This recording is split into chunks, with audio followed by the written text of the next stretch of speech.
नमस्कार दोस्तों, कैसे हैं आप सभी लोग। उम्मीद करती हूँ कि आप सभी लोग अच्छे हैं, स्वस्थ हैं और अपने अपने घरों में अपने अपने कामों में बहुत ज़्यादा व्यस्त है। तो दोस्तों, आपकी इसी व्यस्तता के बीच फिर से हाजिर हो गई हूँ एक छोटा सा न्यू ब्लॉग लेके। तो जैसे कि सभी के यहाँ जो मॉर्निंग की जो शुरुआत है कुछ हम हाउस वाइफों की इसी तरह से होती है। तो भैया हमारी मॉर्निंग की शुरुआत भी हो चुकी है, बाकी की जो काम है वो मैंने निपटा लिए। तो अब लग गई हूँ झाड़ू लगाने में। सबसे पहला काम तो मेरा होता है खुद के लिए 10 से 15 मिनट देना, उसके बाद गाय लगाना, गाय का काम करना, फिर आ जाती हूँ मैं इस तरफ। तो ये सारे काम मेरे स्टार्ट हो जाते हैं। अब रोज रोज सुबह गाय लगाना तो आपको दिखा नहीं सकते, आप भी बोर हो जाएंगे। और आंगन में बहुत सारा कचरा था तो यहाँ पे लगा दी मैंने झाड़ू, और आंगन में झाड़ू लगाते लगाते तो मेरी हालत हो जाती है ख़राब। तो चलिए सारा कचरा इकट्ठा कर लेते हैं और उसके बाद करते हैं दूसरे काम की व्यवस्था। क्योंकि मैं 2-3 दिनों से घर पर थी नहीं और हस्बैंड जी ने पीने का पानी बिल्कुल नहीं भरा है, क्योंकि नल हमारे यहाँ बहुत जल्दी आ जाते हैं। और नल आते हैं तो और हस्बैंड जी की आदत नहीं है जल्दी सोकर उठने की। तो सबसे पहले ये डिब्बे धुल देंगे, क्योंकि डिब्बों के अंदर लगी हुई है बहुत ज़्यादा काई। पानी पूरे टाइम भरा रहता है इसमें, जिसकी वजह से इसमें काई लगी हुई। तो ये सारे डिब्बे मुझे धुलना है, एक एक से धुलूंगी, क्योंकि अभी ज़्यादा काम तो मैं वैसे भी नहीं कर रही थी। और या धुल के मैं भिजवा दूंगी इनको जेठानी जी के यहाँ। तो वहाँ उनके उस साइड के नल आएंगे तो भर जाएगा मेरा पीने का पानी नहाने धोने के लिए। तो काफ़ी पानी भरा हुआ है घर पे। तो चलिए मैंने बाकी का बाहर का जो काम निपटाया है और उसके बाद मैं लग गई थी यहाँ पे लिपाई करने के लिए, क्योंकि ना बरामदे की हालत बहुत ही ज़्यादा ख़राब है, बहुत ज़्यादा गड्ढे गड्ढे हो गए हैं। आपने देखा ही था कि मैंने मजदूर बुलवा के यहाँ की लिपाई करवाई थी। और ये देखिए इनके जाने का तरीका देखिए आप। ये मेरी सबसे छोटी वाली बहन की बेटी है, तो इनके जाने का तरीका देखिए। कहाँ का दिमाग है आज के बच्चों का। इतना दिमाग हम लोगों का नहीं चलता था जितना आज के बच्चों का चलता है। तो चलिए ये तो चली गई हूँ और मैं यहाँ पर लिपाई कर ही रही थी। और काफ़ी सारी सिस्टरों के कमेंट आएंगे कि दीदी आपके यहाँ का गोबर काला क्यों रहता है। तो हमारे यहाँ जो गाय है ना उसका गोबर काला ही रहता है, क्योंकि इन दिनों ना हरियाली मिलती रही है। और हो सकता है हमारी गाय ज़्यादा दूर नदी किनारे तरफ चरने नहीं जाती, जिसकी वजह से वो हरा चारा नहीं खाती, जो सूखी घास वगैरह वही खा रही है। इसलिए गोबर हल्का सा काला, हल्का सा क्या काला ही रहता है। और जैसे ही बारिश होगी, हरियाली होगी चारों तरफ, और हरियाली जब खाएंगी गाय तो ऑटोमेटिक हरा गोबर होने लगता है। और यहाँ की लिपाई करना भी बहुत ज़रूरी था। और काफ़ी लोग बोलेंगे दीदी लाल मिट्टी नहीं डाली। तो लाल मिट्टी मैंने इसलिए नहीं डाली कि एक चीज़ मैंने नोटिस की कि लाल मिट्टी डालकर अगर लिपाई करो ना तो धूल कुछ ज़्यादा उड़ती है, प्लस पैरों में भी बहुत ज़्यादा मोटा मोटा सा लगता है। इसलिए मैंने लाल मिट्टी नहीं डाली। लाल मिट्टी मैंने बचा कर रखी थोड़ी सी, क्योंकि बारिश में भी अब लाल मिट्टी मिलने वाली नहीं है। लाल मिट्टी अब सीधे दीपावली के बाद ही मिलेगी। और अभी मुझे लिपाई पुताई का काम करवाना है, क्योंकि 18 तारीख की अमावस्या और 22 तारीख को हमारे बगल वाले चाचा के यहाँ शादी है। तो शादी के पहले मुझे लिपाई पुताई का काम चालू करवाना है, ताकि घर साफ़ सुथरा रहे। उस समय मैं डाल दूँगी लाल मिट्टी, तो लाल मिट्टी से थोड़ी लिपाई अच्छी लगेगी और चलेगी भी 2-4-8 दिन। भले ही लाल मिट्टी से मैंने बताया कि लाल मिट्टी से धूल उड़ती है, वह उड़ेगी तो उड़ेगी, देखेंगे, पर कुछ अच्छा लगेगा। और इसके बाद तो लिपाई वाला काम ही बंद हो जाएगा, क्योंकि बारिश जहाँ शुरू हो जाएगी तो लिपाई का काम ख़त्म हो जाएगा। अभी मेरा घर आपको इतना अच्छा लग रहा है, बारिश में आप मेरा घर देखेंगे तो कहेंगे यार कितनी गंदगी सी रहती हो।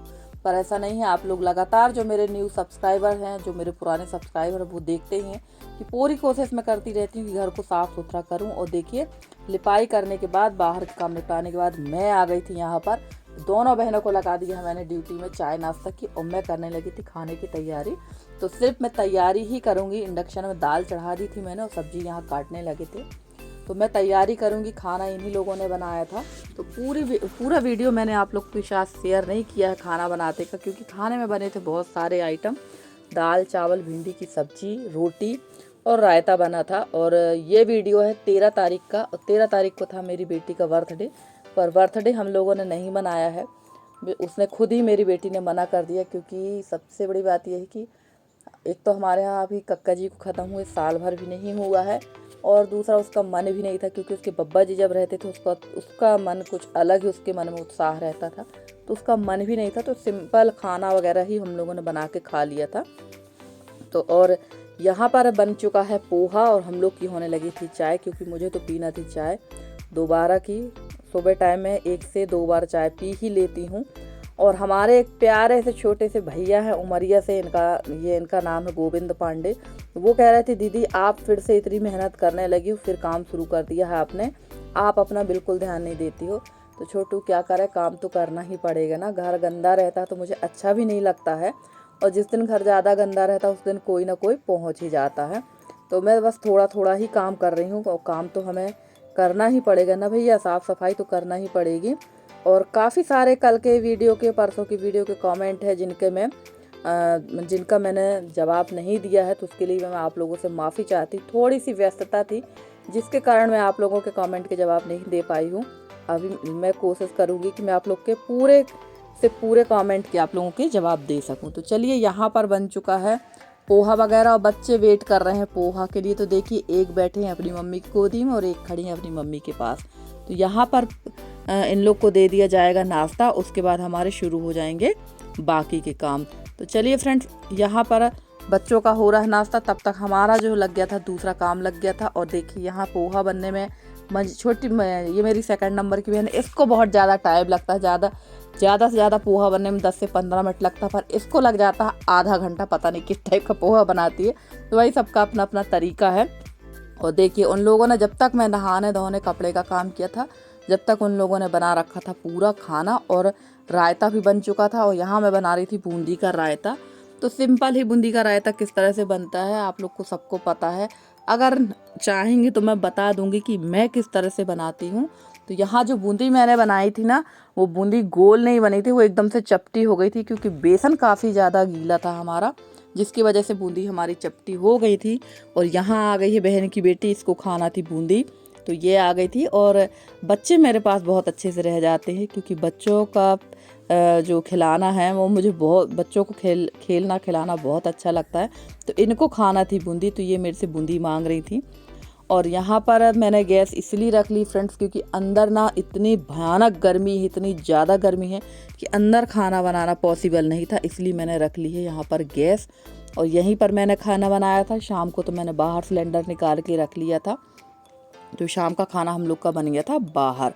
तो चलिए, यहाँ हमारी जेब बन रही है बूंदी, और आप लोगों से हो चुकी है ढेर सारी बात। और ये वाली क्लिप है हमारी शाम टाइम की। यहाँ आ गए थे मेरी बहन के मिस्टर, क्योंकि इन लोग 13 तारीख की ही शाम को जा चुकी थी सभी लोग, और वो लेकर आ गए थे बच्चों के लिए ढेर सारी आइसक्रीम और आम। तो मैंने उनको दे दिया था खाने में थोड़ा बहुत नाश्ता, क्योंकि खाना तो उन्होंने नहीं खाया था। मैंने बोला भी था, खाना बना के भी रखा था, तो उन्होंने खाना नहीं खाया है, क्योंकि ये लगभग पहुँचे थे 4:30 पौने 5 के लगभग, तो इन्होंने खाना नहीं खाया है। और हम लोग सब यहाँ पर बैठ के कर रहे थे गप्पे, क्योंकि ये वाला रूम है काफ़ी ठंडा रहता है, तो यहाँ पर बड़ा वाला कूलर लगा है, तो हम लोग सब यहाँ बैठ के कर रहे थे गप्पे। और फ्रेंड्स, आप लोगों को मेरे वीडियो कैसे लगते हैं? अगर आप लोगों को मेरे वीडियो पसंद आते हैं तो प्लीज़ मेरे वीडियो को लाइक करें, शेयर करें, मेरे चैनल को सब्सक्राइब करके। जिस तरह से आप लोग अपना सहयोग और स्नेह मेरे साथ बनाए हुए हैं, इसी तरह से आप लोग अपना सहयोग और स्नेह मेरे साथ बनाए रखें। मैं पूरी कोशिश करती हूँ कि आप लोगों के लिए बहुत अच्छे से अच्छी वीडियो लेकर आती रहूं। और मेरे जितने नए सब्सक्राइबर हैं, पुराने सब्सक्राइबर हैं, जितने भी मेरे व्यूअर्स हैं, मैं सबका तहे दिल से बहुत बहुत धन्यवाद कहना चाहती हूं कि आप लोग मुझे इतना सहयोग करते हैं, जिसकी मैं आप बहुत आभारी हूं। और ये देखिए, इन्होंने खाई थी आइसक्रीम, तो पूरा मुंह इनका एकदम छपा हुआ था। तो मैंने थोड़ी सी क्लिप इसकी भी बना ली है, क्योंकि ये वीडियो जो है हमेशा के लिए सेफ हो जाते हैं, और जब ये बड़ी होंगी तो खुद अपने आप को देखेंगी कि मैं कैसी रहती थी। और चलिए, फाइनली हो गई बहनों की विदाई, और दोनों बहनें, और मेरे सेकंड नंबर की बहन है, उसके मिस्टर आए थे लेने के लिए, दोनों बहनें और उनके बच्चे चल दिए हैं अपने घर को, ये जा रहे हैं जबलपुर। तो चलिए, इनकी कर देते हैं विदाई, और आप लोगों से भी लेते हैं विदा, क्योंकि काफ़ी लंबा समय हो गया है, वीडियो भी काफ़ी लंबी हो चुकी है। अगर आप लोग को वीडियो पसंद आए तो लाइक करिएगा, शेयर करिएगा। और ये देखिए, बगल वाली चाचा के यहाँ, जैसे कि मैंने बताया कि शादी है, तो उनके यहाँ सारी तैयारियां हो रही हैं। यहाँ पर बिन रहे थे चावल, तो मैं तो चावल बीनने नहीं आई थी, क्योंकि मेरे यहाँ मेहमान थे, तो मैं नहीं आई थी, और इन लोग को छोड़ के आते हैं। और ये देखिए, पूरे सब परिवार की बहुएँ हैं, ये लोग सब बैठ के चावल बीन रही थी, और अगल बगल वाले यादव चाचा लोगों के यहाँ से भी सभी लोग हैं। और ऐसे ही मिलजुल के काम होता है हमारे गांव देहातों में। तो चलिए फ्रेंड्स, आज का वीडियो कैसा लगा आपको बताइएगा ज़रूर। मिलती हूँ मैं आप लोगों से किसी अच्छे से न्यू ब्लॉग के साथ में। तब तक के लिए आप मुझे दीजिए इजाज़त। चलिए फ्रेंड्स, मिलते हैं आपसे, तब तक के लिए bye bye and take care.